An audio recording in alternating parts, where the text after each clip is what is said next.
Injectables. In Canada, we have three. We have Botox, Dysport, and Xeomin. I'm going to use them interchangeably. They're all the same.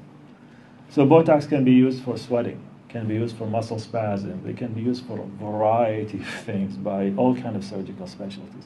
So the drug doesn't know it's for wrinkles. It has a specific action.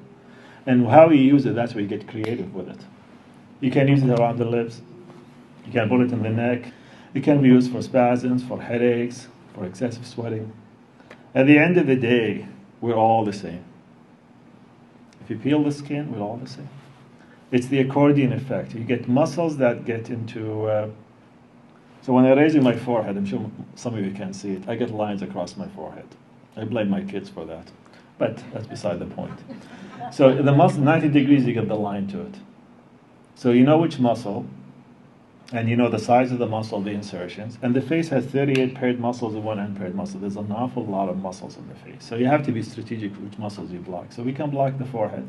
And remarkably, this whole big muscles require probably 1/4 the dose just to block the muscle between the eyebrows.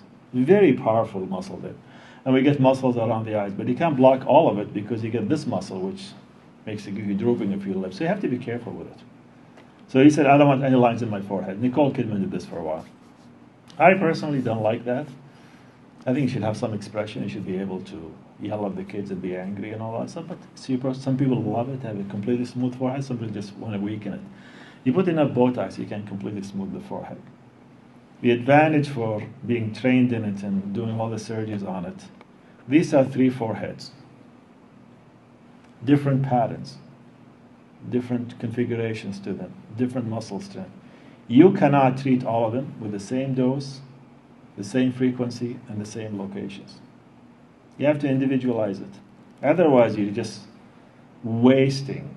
Like this person putting any Botox in the center, there's just no muscle there. What's the point in trying to block something that doesn't exist? There's no point in that. So you're wasting product, you're putting too much product. So you have to be, this cost to us, so you have to be vigilant what your patient is actually paying for. Very, very strong muscles. You can have multiple 11 lines, makes you look angry, less happy, and you can actually smooth it out for you. You can raise the eyebrows, lift a bit of a brow lift for it.